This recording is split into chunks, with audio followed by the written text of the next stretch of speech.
ఏ ఎక్కడికి వెళ్తారు అన్నటువంటిది వీళ్ళందరూ కలిసి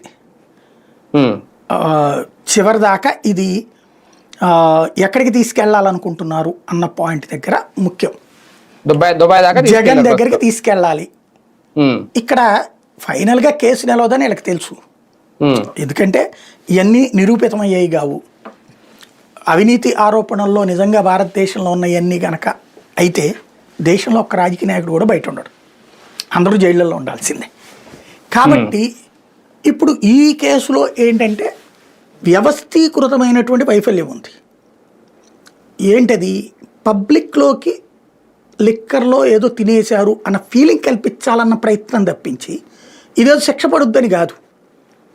వీళ్ళు జగన్ మీకు చండాల మద్యం ఇచ్చాడయా, దానికి ఎందుకు ఇచ్చాడు అంటే అంటే రేట్లు అంతంత ఎక్కువ ఎందుకు పెట్టాడు, మీకు నాణ్యమైన మందు ఇవ్వలేదు, మీకు ఇష్టమైన మందు ఇవ్వలేదు, మీకు రుచికరమైన మందు ఇవ్వలేదు, అదే ఇవాళ మేము ఇస్తున్నాం, అప్పుడు ఎందుకు ఇవ్వలేదు జగన్ అంటే ఇందులో తినేశాడయ్యా అతను అనేటటువంటి ఫీలింగ్ తాగుబోతుకు కల్పించాలి. తాగుబోతు తన భార్యతో తన కుటుంబంతో చెప్పి వ్యతిరేకంగా ఓటేయాలి మళ్ళీ. ఎందుకంటే క్రిందటిసారి వచ్చినప్పుడు 74 లక్షల ఓట్లు ఏవైతే ఉన్నాయో అవి తాగుబోతుల ఓట్లే వాళ్ళకి బెనిఫిట్ అయ్యింది. అది ఇప్పుడు అక్కడ వాళ్ళ ప్రధానమైనటువంటి ఉద్దేశం. దాన్ని ఇప్పుడు దాన్ని హైలైట్ చేస్తున్నారు అనమాట.